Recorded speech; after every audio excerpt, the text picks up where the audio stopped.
तो हेलो बच्चों, कैसे हो सारे। स्वागत है आप लोगों का एजुकेशन पॉइंट ऑनलाइन के अंदर। तो मेरा चेहरा आप लोगों के लिए बिल्कुल नया है और आप इरफान भैया को जानते हैं, आप सचिन सर को जानते हैं और आप पाटिल सर को भी जानते हैं। तो भैया मैं हूं आपके लिए बिल्कुल नया। मेरा नाम है चैतन्य शर्मा, ठीक है भैया, और मैं आपको पढ़ाने वाला हूं आपके सेमेस्टर के लिए ऑपरेटिंग सिस्टम, ठीक है भैया। और मैं पढ़ाऊं उससे पहले और पूरे सिलेबस का कैसे हम पढ़ने वाले हैं इसका ओवरव्यू दूं, उससे पहले मैं अपना ओवरव्यू दे देता हूं कि मेरे पढ़ाने का तरीका कैसा होता है कि मैं जो भी लिख कर लाऊंगा वो आपको उसी वीडियो के अंदर आपके दिमाग के अंदर घुसेड़ के जाऊंगा। इसका मतलब क्या है भैया कि आपको नोट्स के साथ साथ आपके दिमाग में भी एक नोट्स बनते चले जाएंगे। इसके अलावा आपको सब्जेक्ट की हर एक डायरेक्शन में नॉलेज पक्के पे होने वाली है। अगर आप ऑपरेटिंग सिस्टम पढ़ रहे हो तो पढ़ते पढ़ते आप ऑपरेटिंग सिस्टम को विजुअलाइज करने लगोगे कि ऑपरेटिंग सिस्टम कैसा दिखता होगा। ये सब कैसे होगा, जो मैं बोलूंगा वो आप बहुत ध्यान से सुनोगे, ठीक है भैया, और मेरे बोलने के साथ साथ दिमाग में पिक्चर बनाने की कोशिश करोगे, ठीक है भैया। मैं बोलते ही इस तरीके से हूं कि आपकी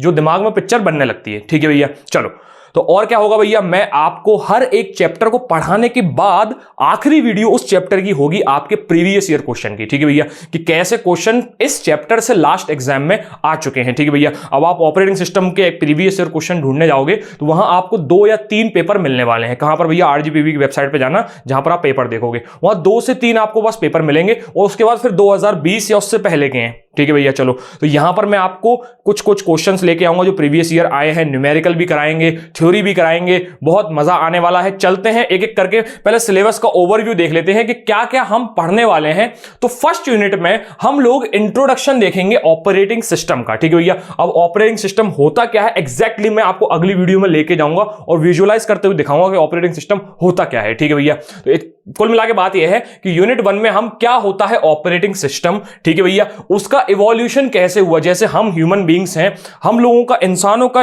इवोल्यूशन कैसे हुआ कि हम लोग बंदर से, ठीक है, धीरे धीरे हम लोग पहले बंदर थे, हम लोग ऐसे ऐसे घूमते थे, उसके बाद हम धीरे धीरे हमारी कमर सीधी हुई, स्पाइनल कॉर्ड सीधा हुआ और फिर हम वॉक करने लगे। आपने वो डायग्राम देखा है, वो बंदर से इंसान बनने वाला। तो बेसिकली ऑपरेटिंग सिस्टम बेसिकली कैसे बना, कैसे यहां पे ऑपरेटिंग सिस्टम कैसे इवॉल्व हुआ, कैसे बैच सिस्टम से आज हम मॉडर्न डे ऑपरेटिंग सिस्टम को यूज करते हैं, उनके बीच में क्या क्या चेंजेस आए वो भी हम देखेंगे इसी यूनिट के अंदर, ठीक है भैया। उसके बाद हम different type of operating system भी पढ़ेंगे, जिसके अंदर हम सिंगल यूजर, अगर एक यूजर किसी ऑपरेटिंग सिस्टम को चलाता है, उससे लेकर के कैसे रियल टाइम ऑपरेटिंग सिस्टम तक हम बात लेके जाते हैं, ये भी हम इसमें देखेंगे। उसके बाद भैया फीचर और कैरेक्टरिस्टिक्स बोलेंगे, ठीक है भैया। उसके बाद उसकी सर्विस और सारे सिस्टम कॉल्स, 2-4 सिस्टम कॉल्स भी होते हैं, हम पहली यूनिट में पढ़ेंगे। अभी क्या होता है, अभी दिमाग लगाने की जरूरत नहीं है, चलते जाओ, सब कुछ समझ में आता जाएगा, ठीक है भाई। यहां पर समझ में आया कि हम, तो इस यूनिट में हम ये देखेंगे कि ऑपरेटिंग सिस्टम होता क्या है, और आने वाली सारी यूनिट में हम केवल इस पॉइंट के आसपास ही घूमते रहेंगे। मतलब भैया features and characteristics of operating system, हर एक यूनिट आपका एक फीचर और एक कैरेक्टरिस्टिक को पूरा का पूरा डिस्क्राइब कर रहा होगा। कैसे भैया, हमारे ऑपरेटिंग सिस्टम के कुछ फीचर होते हैं, उनमें से एक होता है फाइल सिस्टम या स्टोरेज मैनेजमेंट, ठीक है। तो सेकंड यूनिट हमारा इस पूरे के पूरे सिद्धांत से डील करने वाला है।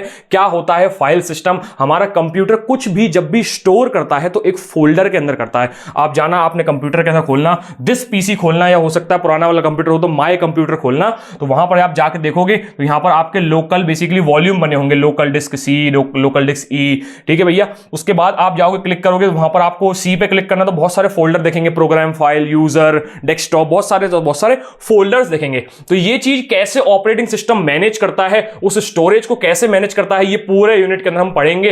कैसे डिस्क और टेप बेसिकली पढ़ेंगे हम, ये क्या होते हैं, ये मेमोरी यूनिट्स हैं। उसके बाद कैसे डिफरेंट जगह पे स्पेस एलोकेट होती है, उनकी क्या टेक्निक्स होती है, ये भी हम देखेंगे। उसके बाद कैसे हम फाइल को प्रोटेक्ट करते हैं, ठीक है भैया, ये भी हम देखेंगे। और जब भी हम या फिर हमारा सीपीयू उस फाइल को एक्सेस करेगा, उसको यूज करेगा, तो उसको करने की अलग अलग एल्गोरिदम्स होती हैं, कौन सी इफिशिएंट होती है, कौन सी कब यूज करते हैं, ये भी हम देखेंगे। और बहुत फेवरेट क्वेश्चन एग्जाम में आने के लिए ये होता है, जिसको बोला जाता है डिस्क शेड्यूलिंग एल्गोरिदम, ठीक है भाई। तो ये हम सेकंड यूनिट में देखेंगे। और कौन सा होता है भैया हमारे ऑपरेटिंग सिस्टम का फीचर, एक होता है प्रोसेस और मेमोरी मैनेजमेंट। प्रोसेस क्या होता है भैया, प्रोसेस डील करता है हमारा सीपीयू, ठीक है भैया। जो भी प्रोसेस होगी उससे कौन डील करेगा भैया, हमारा सेंट्रल प्रोसेसिंग यूनिट करेगा। और मेमोरी मैनेजमेंट से कौन डील करेगा भैया, हमारी रैंडम एक्सेस मेमोरी।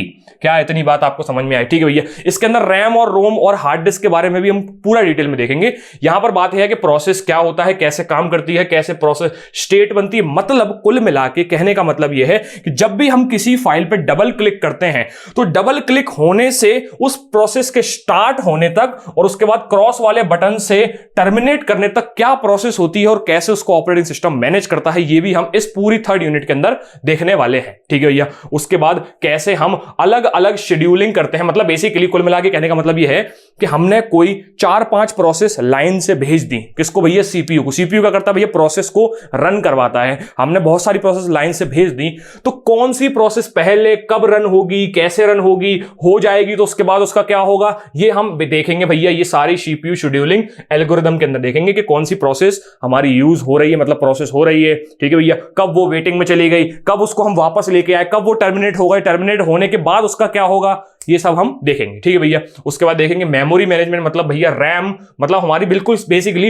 रैम, रोम और हार्ड डिस्क कैसे काम करती है, ये हम देखेंगे इसी यूनिट के अंदर। ठीक है भैया। वर्चुअल मेमोरी का कॉन्सेप्ट जो बहुत फेवरेट क्वेश्चन होता है हमारा एग्जाम का, वो भी इसके अंदर आता है। और पेजिंग और डिमांड पेजिंग, बेसिकली ये पेजिनेशन, ये भी एग्जाम का बहुत अच्छा फेवरेट क्वेश्चन होता है। ये भी हम थर्ड यूनिट के अंदर देखने वाले हैं। ठीक है भाई। चलो और देखते हैं आगे, और देखते हैं फोर्थ यूनिट क्या है। फोर्थ यूनिट बेसिकली आपका एक और ऑपरेटिंग सिस्टम का फीचर है जिसको बोलते हैं इनपुट आउटपुट कंकरेंसी। मतलब समझ में नहीं आया?